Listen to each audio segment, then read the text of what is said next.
What's going on, everyone? Welcome back to the channel. Paul here today, and I've got a fun video for you. This one harkens back, way back, and I mean like way back, to the good old days. Like probably one of the first videos that Jeff did that I think did really well on our channel, and it was about this cart right here. Not the kayak, but it was actually the kayak cart. Big accessory build. Jeff, I don't know how he did the research. I'm gonna actually link the video in the description below. So if you wanna watch that video, go check it out. It's in the description below. It kind of has like the complete walkthrough of how to build the cart. What I'm gonna talk to you about today is actually some of the updates that we've made. I made this one about a year and a half later, maybe a year later, after Jeff made his, and I made some improvements, I made some changes, I made some things that I thought were really cool and some things that I didn't love. Now here's the thing, we actually made a TikTok where we kind of showed how Jeff was loading the boat using the kayak cart, and it was not intentional. It was like a totally separate, it was like kind of a story about, hey, here's how I'm getting ready to, load up for my trip. And people just latched onto that kayak cart, and we got like a ton of comments. How'd you make it? How did you, like, what's it made out of? Like, how tall is it? All this kind of stuff. And people obviously thought it was really cool, and it is very cool. So we wanted to kind of go back and update that video. So I'm gonna walk you through how I constructed my kayak cart and compare and contrast how Jeff did his versus how I did mine, and maybe give you some insight if you're trying to build your own. Again, all of the building details are gonna be in the link down below where that original video is, where you can kind of see the types of screws Jeff's using, what kind of 2x4s and that whole thing. Again, this is comparing and contrasting the two builds. But first I wanna show you how it actually works, how it functions, and then I'll kind of show you some of the critical differences and critical changes that I made when I was building mine. So let's go load up the boat. How about that? Also, before I get too far into the video, I want to say thank you so much for checking this one out. Thanks for stopping by the channel. If you haven't already, hit the subscribe button. We really appreciate it. We love growing our little Ned Rig Nerd community. And please, if you're enjoying the video, go ahead, hit the thumbs up button, give us the like. Ask us a question. Let us know what questions you got about the kayak cart build. Happy to answer them, or tell us what you think. If you hated it, let us know. We love to hear that too. And ring that notification bell so you can see when we post the next video, because they come out like 2 times a week. But when you go to load your boat, the first thing you want to do is drop your tailgate, which I've already done on my truck. The next thing you're going to want to do is unlock your wheels. This boat actually has 4 casters, and all of them have brakes on them. So the first thing I do is I usually use 1 or 2 of the brakes on the casters. So I'm going to release the brakes. That's the first thing I'm going to do. I just reach down, pop one of them off. The other one is actually loose already.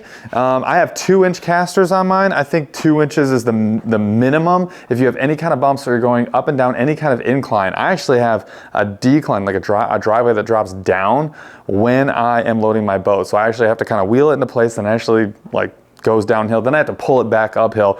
Bigger wheels are gonna make it a little bit easier to manage hills and bumps. And I'm just gonna go ahead and pull the cart out. Now just pretend for a second that my garage isn't completely packed with stuff, because it is. This is a very, very tight fit. I'll kind of show you what I'm dealing with here. That is where I've got to load. Let's get that light out of the way so you can actually see what's going on. So that is the space that I'm working with. That is probably only maybe 4 feet of space, and this cart will slide right in between there, no problems, which is kind of nice. So I'm gonna go ahead and pull my cart and start guiding it toward my truck, and I'll actually move the camera so you can kind of see the whole process.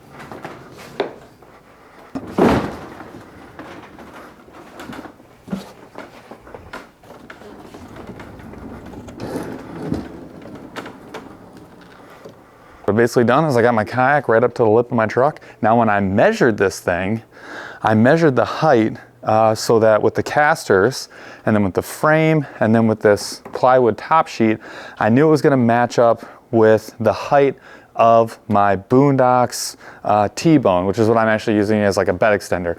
But I would have measured it for the exact height of my, or maybe an inch higher than the height of my tailgate, if I didn't have the bed extender. But basically, whatever your loading point is, you want to measure all the different components. So at the very top where your kayak sits is maybe within an inch, maybe an inch plus of whatever you're loading onto. That's the first tip. And then you just push it right in. And then all I got to do is pull the cart out. So we'll take a look at that real quick. And all I got to do is pull my kayak cart out.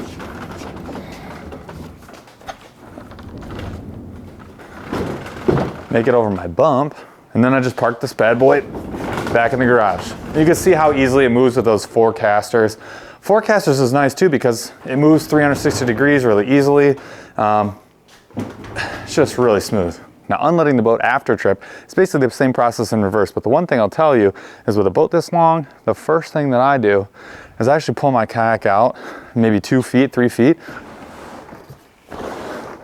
maybe even more, yeah, about 3 feet.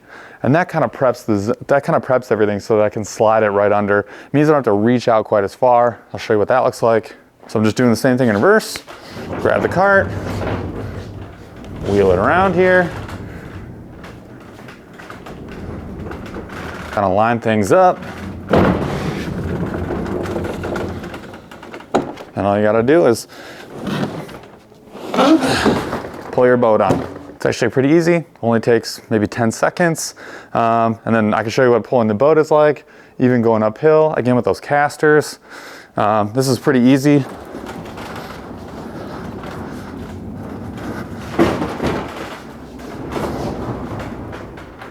Not so bad. That's basically the whole process. And you basically just push the boat in first.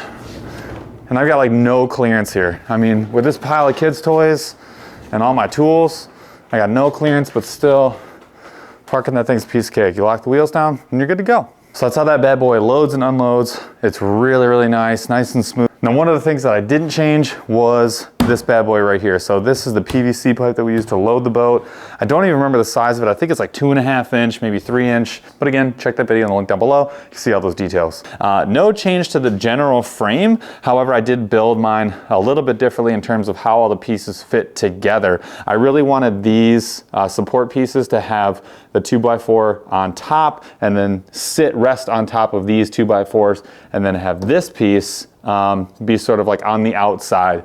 The reason I wanted these two pieces on the outside of the supports was because there are some really cool modifications that you could make if you wanted to make them.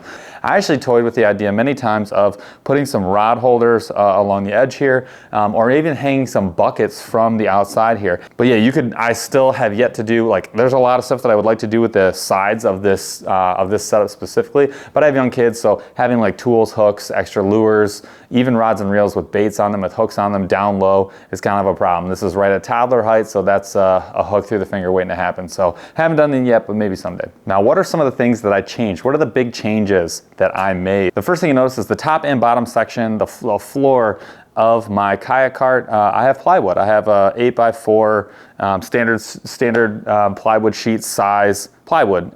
This was leftover OSB from when I made some shelving in this garage. And then the bottom piece is just a piece of leftover non-OSB. I don't even remember, it's freaking old plywood, but it's there. I had a full sheet and it was perfect for this project. Why did I do that? So I'll show you what's actually below my kayak right now, and I'll show you what's down there and why I thought the sheet of plywood was really nice to have. So as you can see, I have a whole other kayak down here. I'll kind of show you what it looks like fitting inside there. There it is. That is a 10-foot Vapor Angler from Old Town. Awesome boat. It's kind of my backup boat, and like if you need to get something done quickly, that is exactly what the boat that I'd be taking. I also have this crate right here,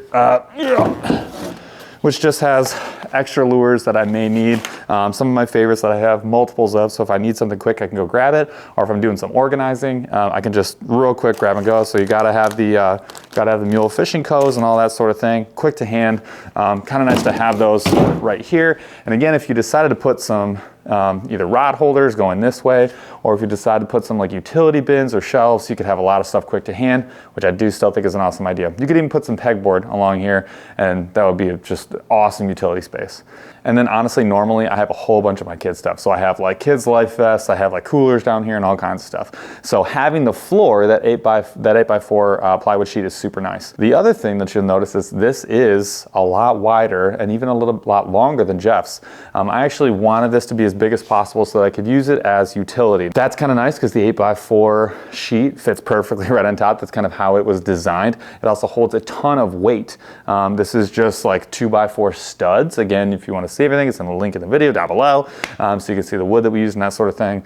But I mean, having this thing be so heavy duty with a kayak on it, which my kayak weighs about 250 pounds, give or take, mostly give. With me inside of it, I get on here, this thing doesn't even creak. So kind of insane, but also kind of awesome. So even with all that weight on there, it does not creak at all. which means I can do a whole bunch of stuff. So I can work on this. I use it as like a rolling bench, like a workbench a lot of times. And even with the kayak on here, I still have anywhere from 6 or 8 inches all the way on this side where the boat's a little trimmer to like a foot and a half to actually like just do projects, reorganize, mess with my baits. I can put like a tackle tray up there and mess around even when the boat's on there. So that is like a super nice benefit. I actually have thought about too about doing an apron that kind of comes up and down like a flat piece here that would kind of fold up and fold down as needed to like have a nice extended workspace. So again, another modification that you could do if you wanted. Now, while there are some major pros to having a cart that is this wide, there are some cons. The cart itself is actually a lot heavier, so that makes it a little bit harder to maneuver around. It also takes up a lot more space, and I mean like a lot more space. And in this small garage, this is a 2.5 car garage in a new build house, which is basically a 1.25 car garage, and I am taking up 0.75 of a car just with this cart. So like no one's parking in here when this boat is here. So that's kind of an issue as well. So if you are looking to build one of these carts, some things I want you to consider. One is the total height. Now that includes all the different components. So you have to take into account your sheets of plywood, how you're gonna layer the wood. So you can see like my 2x4 here in the corner. They actually are rising this up another 1.5 inches because they're resting on top of this brace. And you have to take into account the wheels at the bottom, your casters down there. But the height is really important. You want to take all that stuff into account, but the height is critical. The height should match up with whatever you're loading into. So I already mentioned it should be about 1 inch higher at the most, hopefully perfectly level with whatever surface you're going to be loading into. You don't want this cart to be too low because you're going to be bashing your kayak every single time that you load it, when you're going to be bashing into like your tailgate or your bed extender. On the flip side, if it's too high, it's gonna be dropping down every time, and it's gonna be a lot harder to pull back onto the cart when you are unloading the boat or reloading the boat back onto your cart. Other key considerations, I think probably the next biggest one is what size to build it. So if you have a lot of space in your garage, if you like having a lot of workspace, if you're building a really heavy duty cart, you can go bigger for sure. And it is really nice. But if you don't have a lot of space, if it's really just for transport and maybe storage, and that's another thing about this, like this is an awesome storage piece of equipment too. I store mine on this cart all winter long, and that is exactly how Hobie wants you to store these. The number one way is on like a PVC pipe, like some kind of rail system where it's supported evenly all through the bottom of the boat inside the hull. The other option is to flip the kayak over and they want it resting on the H rails. That is just not really feasible for pretty much most human beings. So this is the best option for winter storage as well.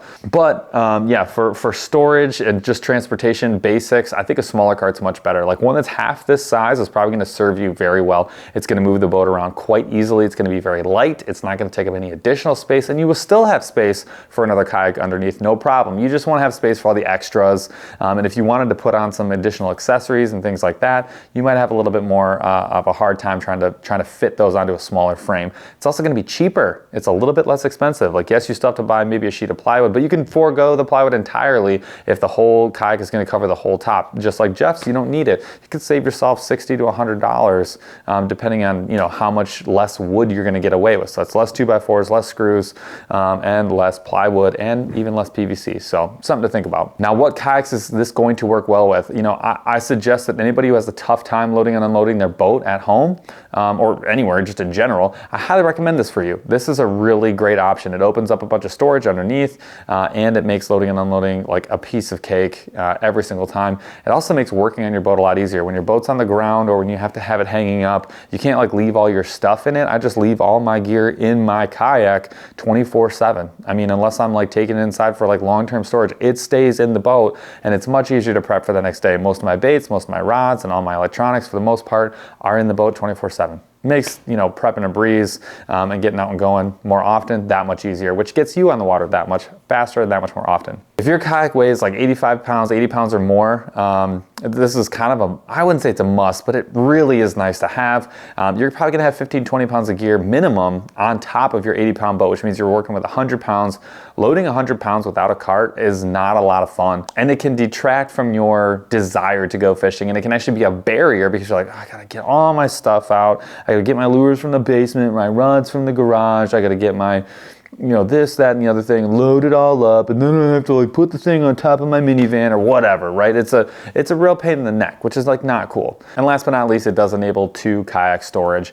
So I do have 2 boats here. None of them go on the wall. They're both ready to rock, and they both can be like loaded up in my truck pretty easily, and they're close to hand, which is kind of the whole point. This is definitely convenience. I also think like for the money, you can build one of these for not very much money. I mean, this is a easily, even when lumber is expensive, probably a sub $200 build. And again, depending on the size and the materials that you choose, you can get away with doing this for under $100 without really trying that hard. And if you're a scrapwood guy like me, and I had pretty much all this laying around. Like I think everything except for some of the bolts and the PVC, I already had it. Oh, and the casters, I already had it hand. So it's for sure, if you've got scrapwood laying around, it's definitely a sub $100 build, and it's kayak storage for the winter, stuff storage, blah blah blah blah. We already went over all that, but it is like such a huge convenience. Do I recommend that you build one of these? Absolutely. If your kayak weighs more than like 40, 50 pounds, this is a no-brainer. If you're a multiple kayak guy or gal, I highly recommend that you build one of these because you can keep both your boats close to hand, and it is essential, I think, for storage of a more expensive boat that requires a little bit more customized storage, like a Hobie Pro Angler, or some of these other boats with, you know, these different shaped hulls that really need to be protected in places like the Midwest where it gets really cold, or if you're just going to be leaving them around for months or weeks at a time. You really should be putting them on the PVC or flipping them over like they say to do, which is like such a pain in the neck, but nobody does anyways. Now, your other option is definitely putting them on the ceiling. So you could use one of those like pulley systems and put one of these things on the ceiling. I cannot tell you how much terror I have about like my kids walking through here and like me not putting a bolt in the right place, and that thing like either crushing like a car or a kid or me at some point. That is like one of my greatest fears. I thought about doing that many times, and it was something that I just decided I did not want to do. Just because of the risk, it just made no sense. So those are some of the big differences, you know, when I made my cart versus when I made Jeff's, and some of the learnings we've had the last couple of years, you know, having carts like this. Again, this makes loading a breeze, unloading a breeze. Highly recommend that you guys build one. And if you want some of the details on how we built ours, some of the materials we've used, and some of the things we had to think about, mistakes we made, and successes we had, go check out the video. The link is down below. It's an oldie, but it's a goodie. Thank you guys so much for checking out this video. Please, if you haven't already, like, subscribe, and smash the notification bell so you can see when we post the next video. And come check out the BurlyFishing podcast every single Wednesday, 8 p.m. Eastern. We have guests from all over the industry. We do the edutainment thing, you know, and we are linking a lot of the learnings we're getting on the water to the podcast, which is really cool. So we're learning together and trying to get better together. Again, it's the Aggressively Average Angler podcast, Wednesdays, 8 p.m. Eastern. We would love to see you there, and we'll catch you on the next video.